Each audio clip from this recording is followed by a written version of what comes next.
Assalamualaikum warahmatullahi wabarakatuh. Kami dari kelompok 8 akan menjelaskan tentang analisis pemrosesan informasi dalam matematika yang terdiri dari Ahmad Subhan NIM 213161006, Noni Margareta Amelia Putri NIM 213161013, dan saya sendiri Raid Mufli Sanudin 213161023. Baik, untuk selanjutnya adalah pengertian teori pemrosesan informasi. Teori pemrosesan informasi adalah suatu gambar atau model dari kegiatan menerima, mengelola, menyimpan, dan mengingat suatu informasi. Teori pemrosesan informasi sangat berkaitan dengan proses berpikir siswa dalam menyelesaikan suatu masalah. Dengan kata lain, teori pemrosesan informasi adalah teori yang menekankan bahwa tidak hanya berfokus pada perubahan perilaku yang nampak, melainkan juga pada pemrosesan informasi secara internal di dalam diri, seperti seseorang memasukkan informasi dan menggunakan berbagai informasi tersebut. Kurang lebihnya seperti itu. Komponen pemrosesan informasi. Komponen tersebut dibagi menjadi 3. Yang pertama, komponen penyimpanan informasi. Yang kedua, komponen proses kognitif. Yang ketiga, komponen proses kontrol. Untuk komponen pemrosesan informasi merupakan tempat-tempat menyimpan informasi. Yang semisal diberikan contoh, membaca secara aktif. Gimana jika membaca ulang untuk ujian atau membaca informasi baru, lakukan dengan secara aktif. Ini akan membantu bagaimana mengingat informasi dengan lebih baik saat ujian tiba. Yang kedua, ringkaslah bab-bab setelah membacanya. Di mana jika meringkas setiap bab sambil berjalan, maka akan menyimpan informasi dengan lebih baik nanti. Ketika menyelesaikan satu bagian dari buku teks, tutup buku sejenak dan ringkaslah informasi di dalam kepala Anda atau di dalam pikiran Anda. Yang ketiga, buat catatan. Dalam membuat catatan, menempatkan informasi ke dalam kata-kata sendiri saat semisal lupa akan catatan tersebut, bisa membantu mengingat dengan lebih baik di kemudian hari.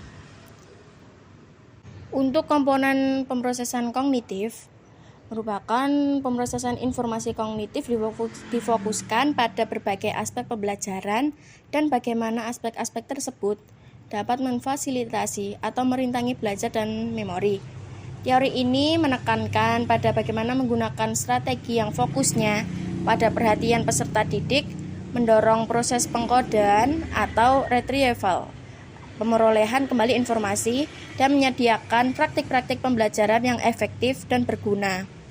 Untuk yang ketiga, komponen pemrosesan kontrol atau komponen proses kontrol, di mana di dalam komponen ini menekankan untuk menentukan pendekatan dari individu untuk satu atau lebih pemrosesan informasi tentang bagaimana mereka akan memilih dan menyimpan informasi serta retrieving dan encoding informasi tersebut. Dengan demikian, komponen proses kontrol dapat diartikan sebagai strategi atau metakognisi seseorang dalam melakukan suatu pemrosesan informasi. Komponen penyimpanan informasi, sensory register atau sensory memory, yaitu tempat penyimpanan pertama informasi yang diperoleh dari reseptor atau register sensori, yaitu mengandung pengertian bahwa semua informasi yang tiba melalui indera diregistrasi atau dicatat di sana dulu. Semua informasi yang kita terima baik melalui penglihatan, pendengaran, atau dengan cara apapun langsung masuk ke dalam register sensor. Sensory register menyimpan informasi sebelum informasi tersebut diproses. Informasi akan berada pada sensory register dalam jangka waktu yang sangat singkat. Lalu short-term memory, yaitu tempat penyimpanan informasi dalam jangka pendek. Short-term memory atau memori jangka pendek disebut juga memori aktif atau memori dasar, yaitu letaknya di bagian otak depan atau frontal lobe. Pada dasarnya, semua peristiwa atau kejadian yang dialami dalam waktu 30 detik sampai beberapa hari ke depan akan disimpan dalam memori tersebut. Lalu yaitu long term memory, tempat penyimpanan informasi untuk periode yang cukup lama.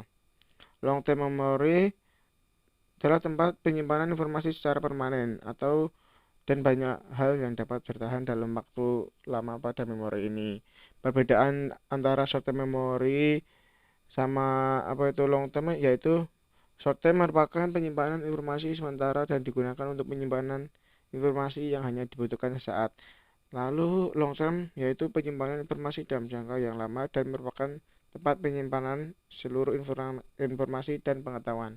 Selanjutnya yaitu komponen proses kognitif. Yang pertama yaitu attention atau perhatian. Proses pemusatan informasi dan mengabaikan stimulus atau informasi lain yang tidak dipusatkan. Lalu perception, sebuah respon terhadap stimulus yang terintegrasi dalam diri.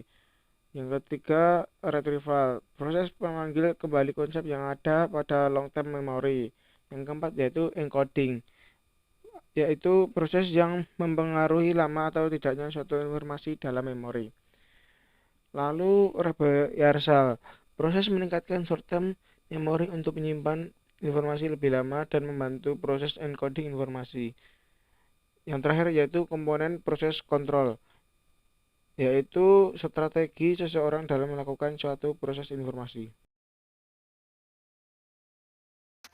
Yang selanjutnya, teori pembelajaran pemrosesan informasi.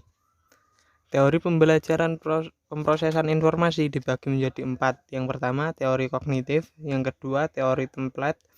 Yang ketiga, teori ciri. Yang keempat, teori struktural.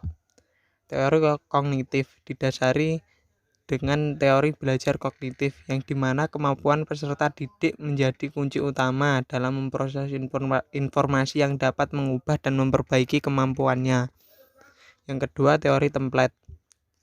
Teori template yaitu mengusulkan bahwa pola-pola tidak dapat diuraikan semua. Template adalah suatu kesatuan yang tidak dapat dianalisis, yang sering dibandingkan dengan pola lainnya dengan mengukur kecocokan atau saling melengkapi antara pola-pola tersebut. 3. Teori ciri, yaitu menggambarkan sebuah pola yang membuat bagian-bagiannya dapat membedakan satu pola dengan pola lainnya. Yang keempat, teori struktural. Teori struktural memperluas teori ciri-ciri dengan mengkhususkan bagaimana ciri-ciri tersebut berhubungan. Jika kita ingin memiliki kemampuan dalam pengenalan pola yang sangat mengesankan, maka kita butuh jenis bahasa deskriptif yang lebih kuat dalam teori struktural. Yang selanjutnya, aplikasi model pengajaran pemrosesan informasi dalam kegiatan pembelajaran. Yang pertama, motivasi, yaitu fase awal dalam hal memulai pembelajaran dengan adanya dorongan untuk melakukan suatu tindakan dalam mencapai tujuan tertentu. Yang kedua, pemahaman, yaitu individu menerima dan memahami informasi yang diperoleh dari pembelajaran. Pemahaman didapat melalui perhatian. 3. Pemerolehan, yaitu individu memberikan makna atau mengekspresi segala informasi yang sampai pada dirinya sehingga terjadi proses penyimpanan dalam memori peserta didik. Yang keempat, penahanan, yaitu menahan informasi atau hasil belajar agar dapat digunakan untuk jangka panjang. Yang kelima, ingatan kembali, yaitu mengeluarkan kembali informasi yang telah disimpan bila ada rangsangan. Yang keenam, generalisasi, yaitu menggunakan hasil pembelajaran untuk keperluan tertentu. 7. Perlakuan, yaitu perwujudan perubahan perilaku individu sebagai hasil pembelajaran.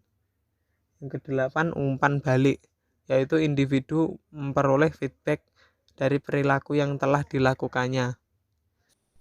Sekian dari kami, kurang lebihnya mohon maaf. Billahi taufiq wal hidayah. Wassalamualaikum warahmatullahi wabarakatuh.